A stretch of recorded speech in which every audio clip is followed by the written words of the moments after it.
G'day, guys. Welcome back to Statchat Sports. You're joining us for another Premier League podcast of Tazza's with me today. Hello to yourself, Tazza. G'day, Steve. How are we? Good, mate. Good to be back doing these again. We're going to talk about Liverpool to start off with. Haven't spoken about it for a few Good. weeks, and I think it's I'm warranted. always up for talking about Liverpool. Oh, I'm sure we are, mate. I'm sure we are. But after no wins in 4, they've won 2 on the trot. And looked okay in both performances. It looks like they're starting to get back a little bit of form.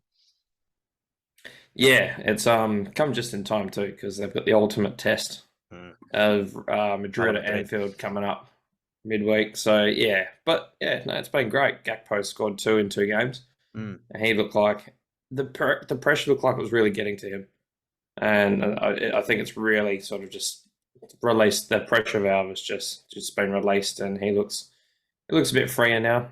Nunes on the score sheet too. He's a bit of an injury watch for Madrid, so fingers crossed he can get up because he is wholly important for that team. He may not get the end product, but things just don't happen when he's not in the team at the moment. So yeah, but Alisson obviously he really saved the bacon. Oh, man of the match, no doubt. The defense, the 2-0 scoreline doesn't tell the whole story. Absolutely not. I mean, it wasn't a sure performance down back, and there are definitely still gaps and holes that need to be filled there. But when you've got Alisson, I mean, you get away with those things, and that's why you pay the big money that Liverpool paid all those years ago for him. He's just showing why he is one of the best keepers in the world. Yeah, absolutely. I mean, after the 2 goals that they scored were well crafted, good goals. You know, it's what we're used to seeing. But after the Nick Pope red card, which will go on just after, it seemed to be all Newcastle really. I mean, Liverpool had the possession. You're going to have the possession against 10 men, but Newcastle ended the game with more shots, not on target, more shots overall than Liverpool. They just sort of seem to, I suppose, stop and sit back and sort of accept a 2-0 or something along those. I don't know. Newcastle decided, said, well, they got nothing to lose at this point, so they may as well go all out. But yeah, even 2-0 doesn't say the whole story because, I mean, yeah, without Alisson in the net, it could have been a draw. They could have even lost it. But yeah, no, Liverpool definitely Newcastle's thorns this season. They only lost 2 games, and they've both been to Liverpool.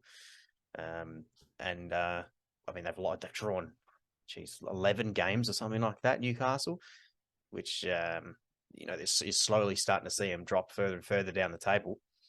But we'll, as Liverpool fans, we'll take 2 wins against Newcastle, who have looked pretty good this season.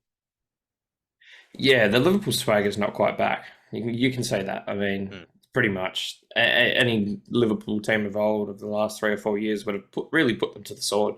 Yeah. And this would have been a goal difference game. If you had 2-0 within 20 minutes, it's all right.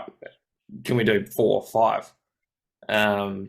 But it's baby steps at the moment, and such has been the roller coaster season. I mean, just getting 2 wins in a row it just seems momentous, and it's completely changed the mood. That's how bad this season's been, and how much of a with a game in hand. If they win their game in hand, they're 3 points off top 4 now. Which I'll be honest, a few weeks ago I'd completely written off.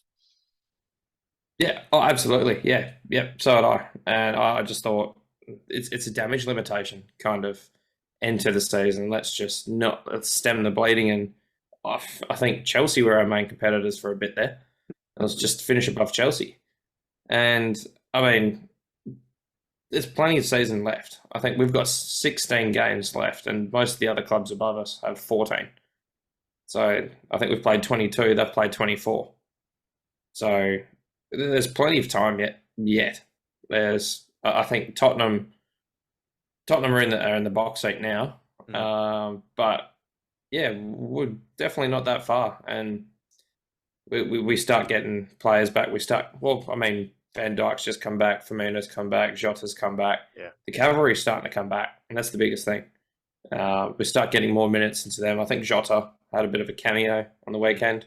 Yep. He was on for a little bit, so getting more minutes into them, getting Van Dijk back on, he's not himself yet. Kanate back is going to be huge when we can get him and pair him and Van Dijk back together.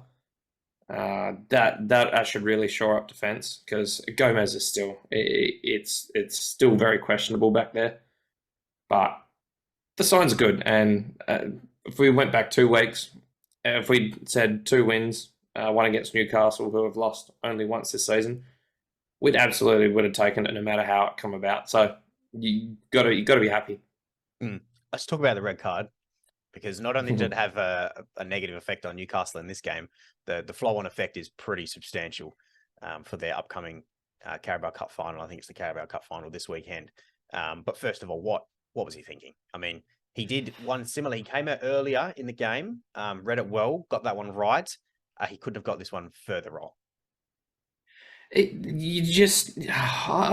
what was he thinking? It was just an absolute brain fade. He kind of leapt with the head and then missed, and just absolute brain fade, and just wrapped himself around the ball. I think Salah was bewildered at the time. He was just thinking, what's he done? Like, he's kind of stood there and thought, hang on a minute, this isn't right. You just happened to do that. yeah, that was his reaction, it seemed. So, yeah, it was an odd one. But yeah, I think at that point, Newcastle could do all the attacking they wanted, but the game was done and dusted there for me.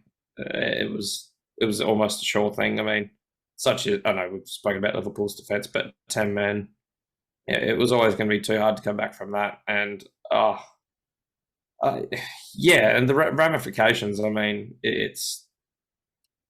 you've got to have those kind of things in mind, surely. I mean, you're 2-0 down anyway. What if he rounds you and it's 3-0? I mean, so what? It is what it is. Yeah, yeah. You're that far behind anyway. I mean, I don't know. It's a lot to think about in the heat of the moment, but it's a big deal. I mean, yeah, there'll be no Pope.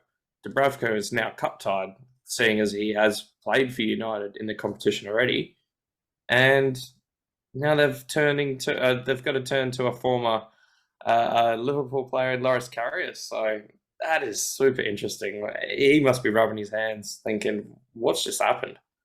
How am I playing against United right now?" It's just so odd.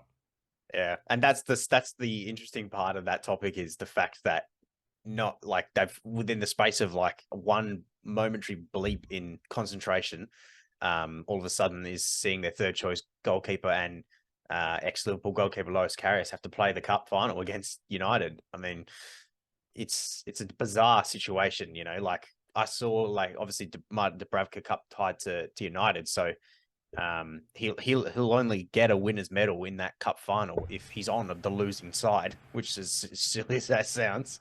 But so obviously that rules him out, and now Nick Pope missing. But yeah, I think this was the last thing that anyone was expecting to see Karius in another cup final, because I mean, everyone knows what happened the last time he played in the cup final. It still hurts. Oh yeah, it still hurts. Yeah, I mean, and you just don't want to lose a guy of Pope's stature as well. He holds the most clean sheets in the Premier League this season, and Newcastle haven't exactly been great lately too. They have been dropping points a little more than they would like to. So he was the one thing standing in between, really.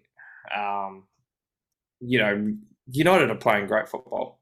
Let's be honest. So he was the one thing standing between them and the trophy. So it's just such an uphill battle now for Newcastle to grab that silverware, because United are just playing unreal at the moment, and they're starting to score on United too. Sorry? They're starting to score for fun as well. Yeah, and sort of going to my next point, Marcus Rashford. He is, frustratingly, he might just be the most informed player in the world at the moment. Yeah, could be. I think he is just, he's scoring for fun. United are too, but I mean, it's all on Rashford, really. The man is basically a goal a game since the World Cup. It's insane. I think there's one game in the league that he hasn't scored since the World Cup. He's bagging goals against Barcelona in the cup games as well. Where are we? Yeah, essentially since December 27 last year. So that was still after the World Cup. He only didn't score against Crystal Palace, and he scored in every single Premier League game since then. Yeah. So that would have been 10 games in a row had he scored against Palace. There's been, he scored twice against Charlton in the AFL Cup, and Nottingham Forest he scored once, assisted twice in the second leg. So the man's just been on fire, and it's so frustrating because I personally I spend a lot of time with United supporters, and it's all like it's all this, it's all the and it Oh, grinds my gears. But he you've invented got the it. celebration. And now everyone's doing it. But I don't know who invented it. Mm. I don't follow the celebrations too much. I tend to not care all that much about the celebrations, but yeah, you can't escape the fact that he's scoring goals for fun now. So you'd have to put him right up there as one of the best in the world. Yeah, it's hard to argue against it, to be honest.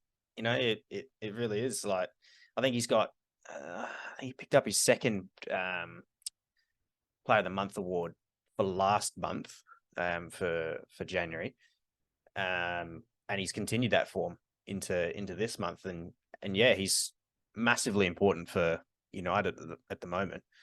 You know, it's hard to argue that he's the most influential player in their side.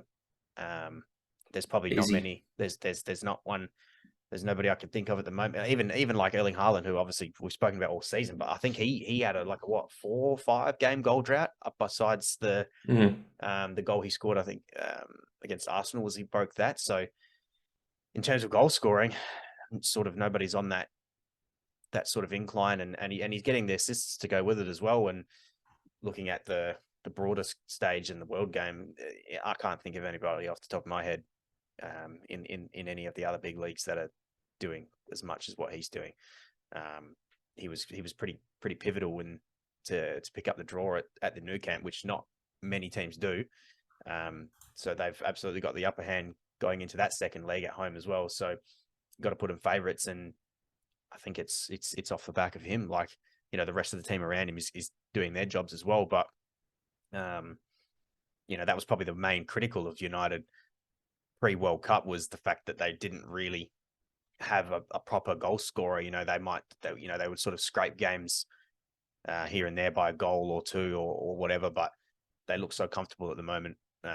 It seems like scoring's not an option, not an issue, and keeping them out at the other end, they're doing just as well. So yeah, no, I'll back that claim and agree with you. I think he's probably the most influential player in the world at the moment.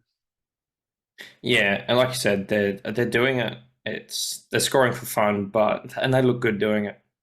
That's the most frustrating thing as well. The goals on last night against Leicester, they were good goals, and yeah, everything that he touches is turning to gold.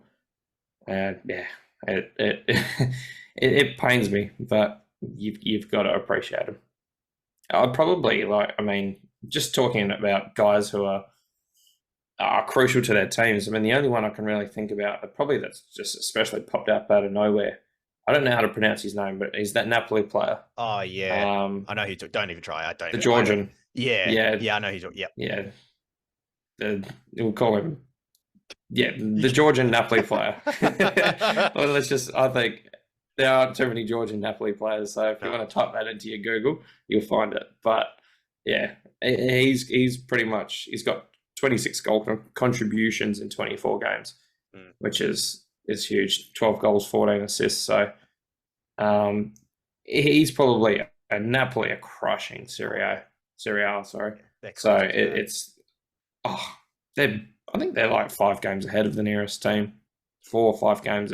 I had a look today. It's unreal, and he's at the center of that. So, I mean, him and Rashford, especially on the turn of the year, are probably 2 guys who are really standing out above all others. Yeah, I'll agree. From one team that's scoring goals to one that's not, Chelsea Football Club. Plenty of mates out there that support Chelsea who are not having the most enjoyable times at the moment. But once again, they've lost again. And it's what's that? I mean, that's they did have a cheeky win in against Palace, but besides that, like there's nothing here. I'm looking at a lot of red and grey dots here. A lot of draws, lots of losses, not many goals scored, goals conceded. They're just not having an enjoyable time. And I know Graham Potter's head is on the chopping block. It has to be. It has to be. It has to be. And rightly so. But we've spoken about this on the channel, especially last episode when we spoke about, managers that have had the sack. I've got to stick to my claim and say that, he's not had enough. And yes, he's had the backing, but it's almost gone by the wrong way. And I don't think it's a lot of influence on Potter, these players in a way. I think a lot of them it's probably just Todd Bowley going for whoever he sort of wants, because they've signed a lot of individuals here, and no one that's really making a huge impact team wise. And I don't think there's that's not all the emphasis isn't on Potter anyway. I think the fact that they sacked Thomas Tuchel so early was obviously harsh to begin with. It was a crazy decision anyway. And to bring in Potter, who obviously was doing a good job at Brighton, that to me seemed like an appointment where you're in it for the long run, no matter how rough this first season with him is. I think you've got to stick it out. You've made the investment in the squad. You've got to stick with a manager who was brought in. Really, it seemed like, a decision that was made almost in 24 hours. To go back on that now, you're going to be left in a worse position, believe it or not, with a 500 million plus team of individuals and no manager. I can't see it getting any better without him at the helm. As crazy as that might sound.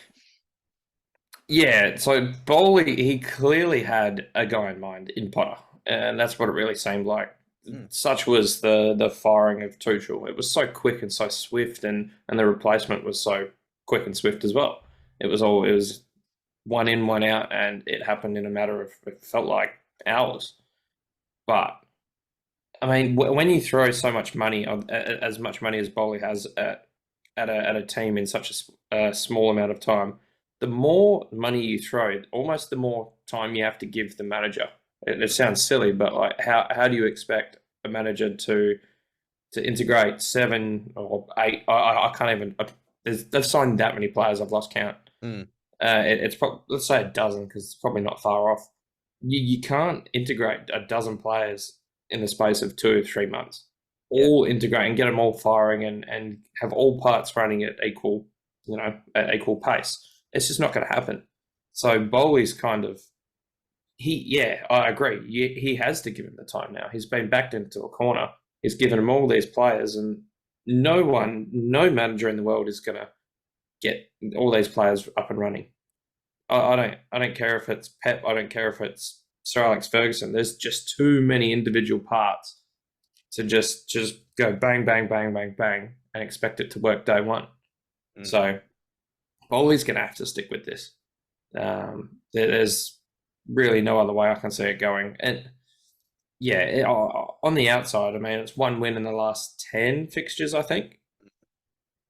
That makes for horrible rating, especially for a team that has spent some upwards of 500 million in the last 12 months, or whatever it is. So but he's backed himself into a corner. He has to stick with it now. Yeah, you're spot on. And I feel like a similar thing happened to Frank Lampard in his second season as well. Obviously, because his first season, he had that transfer ban. But after that was lifted, Chelsea was obviously still under Roman Abramovich there. But they went all out. I can't remember how much they spent in that window, but that was the window they signed Ziyech, Kai Havertz. Was Werner, that Werner might have been in that window as well, maybe. I think Thiago Silva was in that window. They signed a lot of like big money signings.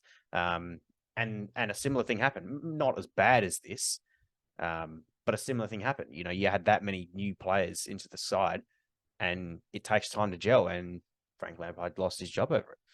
So, and then that probably started the whole downward spiral here, I feel, because you're still looking at some of those players there that I mentioned before who are still struggling to click. Kai Havertz is the shadow of the former player he was at his old club. I mean, Thiago Silva's probably the only good one out that's come out of that bunch.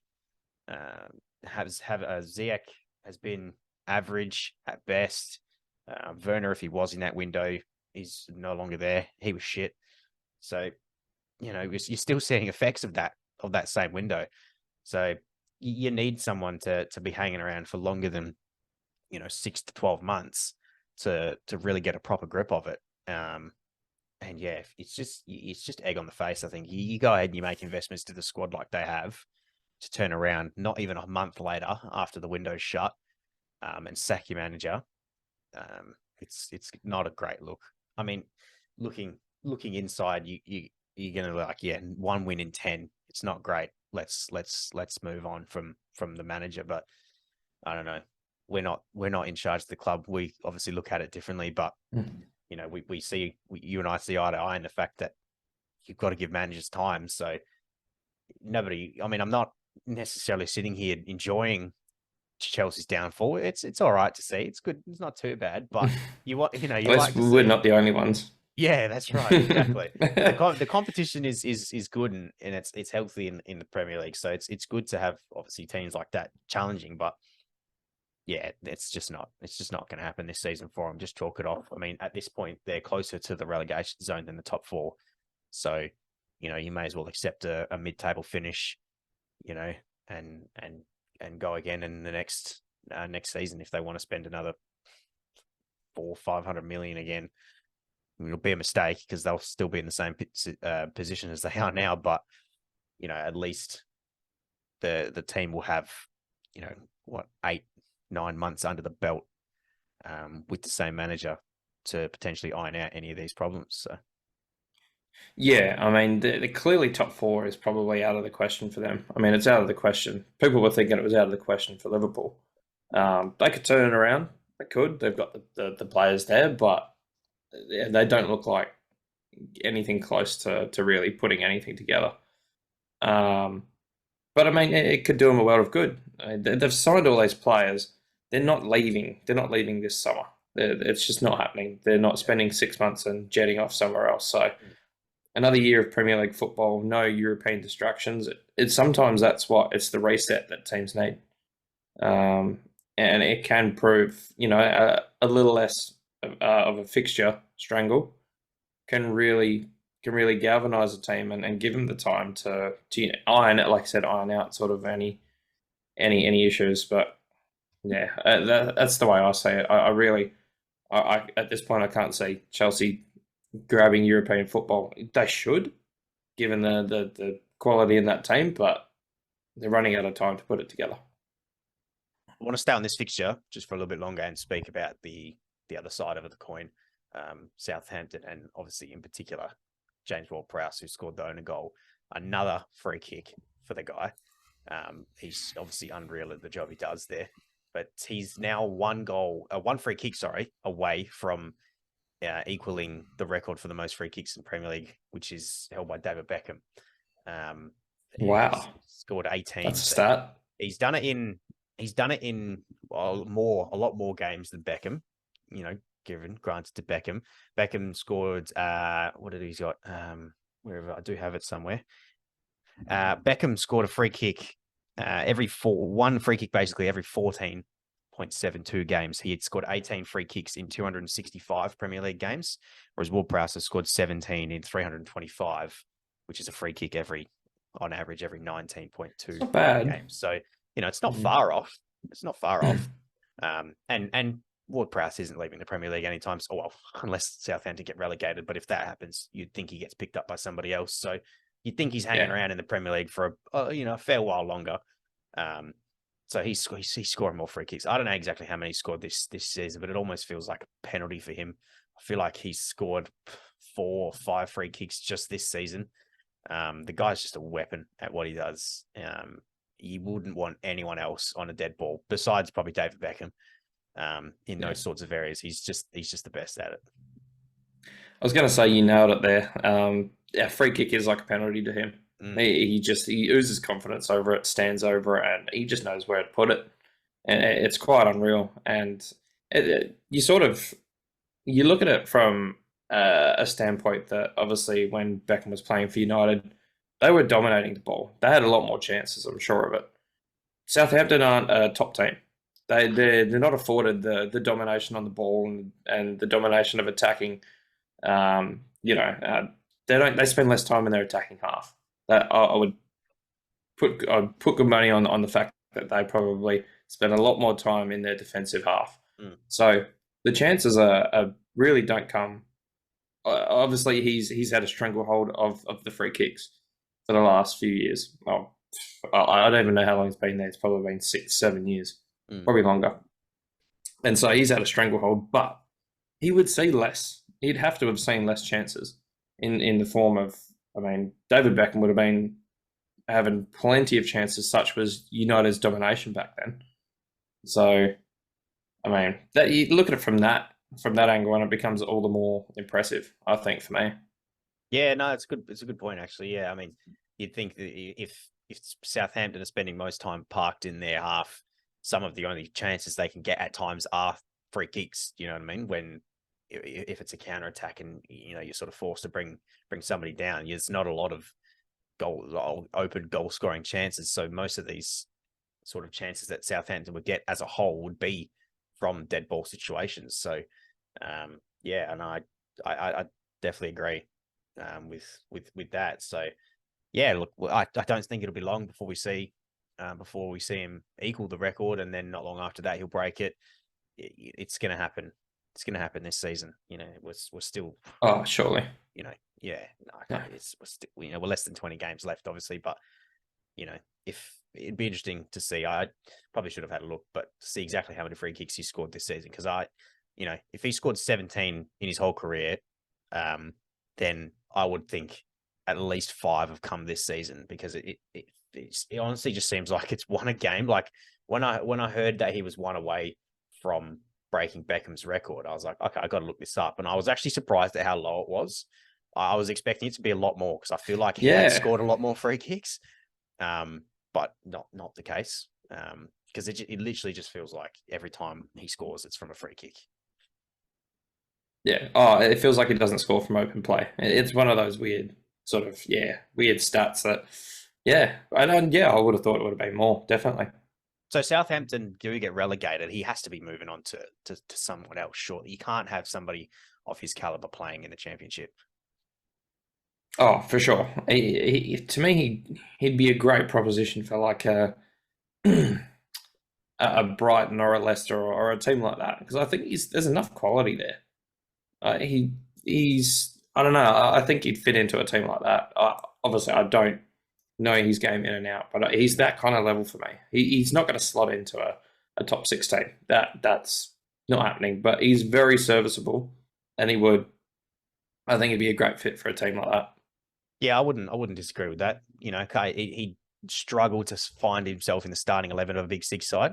I think he'd be a good fit for Newcastle. To be honest, I think that's a good shout. You put him in a midfield with the best Bruno in the league, and Joe Linton. Yes, Joe Linton just slotted himself into that sort of role as well, and I think he'd do quite well there. So yeah, I mean, it's obviously not said and done yet. It's not looking great for them, but I hope he gets a move if they do end up going down, because you want to see him hanging around in the Premier League for a little bit longer. Absolutely. It's time for our end of podcast game. Football, who's that? It's my turn to guess. Has got his player. We good to go? We ready? We are good to go. Yeah. Okay. I had pre-thought of somebody to start it with, but now I've completely forgotten who it is. Oh no, it's not. Never mind. It's just come back to me. I'm going to start off with the current Ballon d'Or holder. We'll go on Kareem the Dream. No. So you've got the position. Okay. He's an attacker. He's a forward. Oh yeah, he's definitely going to be too old. Benzema's too old. Yep. I figured that might have been the case. Yeah. Same position. The nationality is wrong. Not the league. So you've got the position. And by some quirk, you've actually got the number. Oh, okay. Number 10. Okay. Okay. No, he's number 9. Oh, yeah, of course. Yeah.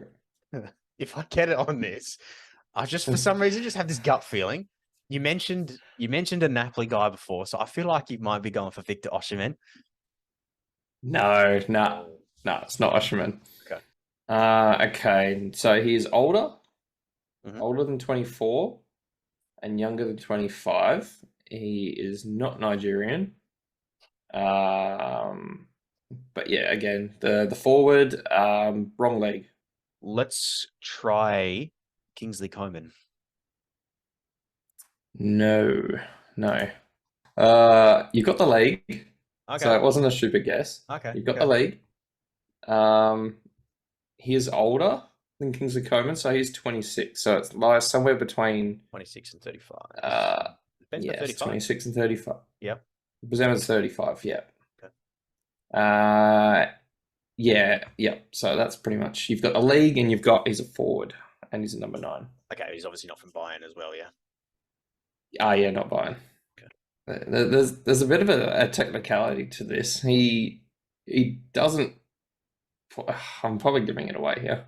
Okay, before you say that, I'm gonna guess Marco Reus. No. I thought I might have had you there. I thought you might have been on the case with the Okay. technicality there because Reus sometimes plays midfield. So you've got the team. Okay. You've got the team. So you've got the league, the team. Yeah, if you want to say he's a forward, you've got the forward. He's younger than Royce, so it's somewhere between 26 and 33, which Marco Reus is. So you're getting there, you're close, but you've got the team. Oh, not German? Not German, no. Okay. The technicality comes from the nationality, but he doesn't play for France. Okay, but he was okay. So that means he must have been born in France then. Yes. So he had So that you okay? So you say he was born in France, but he's not a French citizen, so he doesn't go by being okay. Sebastian Haller. Yes. Yeah. It is Sebastian Haller. Respect, man. The guy is recovered from his cancer. Yeah. And he scored on his first game back, I think, or was second game back. I can't remember what his first. Oh, it was pretty recent. Yeah. Yeah. He come back with a bang. Yeah. No, respect to him. He's been through a lot, and I mean, what he did in Ajax, sort of after, I think was he at West Ham? West Ham? Yeah, West Ham, then went to Ajax, and then now Dortmund. Yeah. Dominated. Yeah. No, Sebastian Haller. So there was, because he is born in France. Yeah. He's so it was like, oh, where do I go with that? But I couldn't say it, otherwise I would have given it away. No, that's all right. You confused me a little bit because you're like, oh, he doesn't play for France. I was like, oh, so does that mean he's French, but he just doesn't play for the national team? But that's all good. We got there in the end. Yeah. Was that 4 or 5 guesses as well? Again, I think it was 5 again. So you had, who'd you have? You had Benzema, Osimhen, you had Royce, you had Coman. Yeah. And then so I think it might be 5. So 5. Yeah. So 5 though. Yeah. None of us have gotten anything less than 5 so far. It's been a bit of a middling ground. So hopefully someone can nail it soon. The day one of us gets it in 1 will be one of the best days. Oh, it'll be the scenes, the absolute scenes. Yeah, the scenes when that happens. All right, we'll wrap it up there. All done for another week. Thanks, Tazza. Thank you for listening. If you're new, hit the subscribe button. We're starting to see a climb in the subscribers again, mainly because of the AFL podcast. So if you are into that and haven't seen them, check out the channel and make sure you're following along with those. Leave a like, as always, and we'll see you next week. Cheers.